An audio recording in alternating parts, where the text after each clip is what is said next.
For nearly 50 years, there's always been a nuclear-armed British submarine at sea, silent and undetected.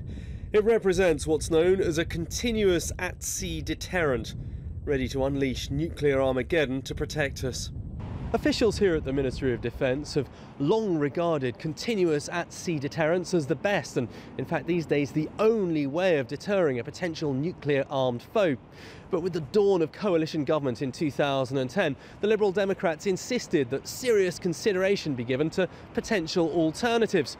One suggestion was to not always have a nuclear-armed submarine somewhere under the sea. It was an idea dismissed out of hand by the Conservatives. But new analysis suggests it could be made to work.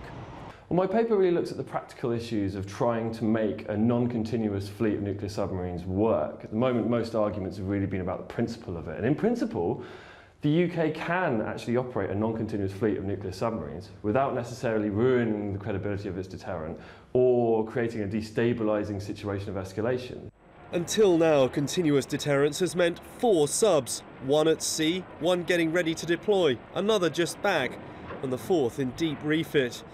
But if we don't always need to be ready for war, we don't need as many boats. The practical problems of actually making 3 boats work means it's very hard for me to draw an absolute conclusion over whether you should be able to do it. What I would like to conclude is that if we are to pursue that option, then you have to think extremely carefully about how you're going to make it work. And I really think that the case should be made in terms of how it would work, not in terms of Cold War mentalities or small savings here and there. It should really be based on a frank assessment about how the posture would actually work in real terms.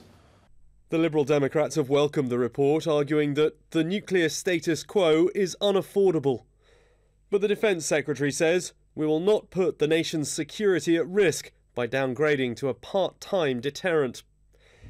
Billions is already being spent on new submarines, but the final decision on whether or not to build them will be taken after the next election. Will Inglis, Forces News.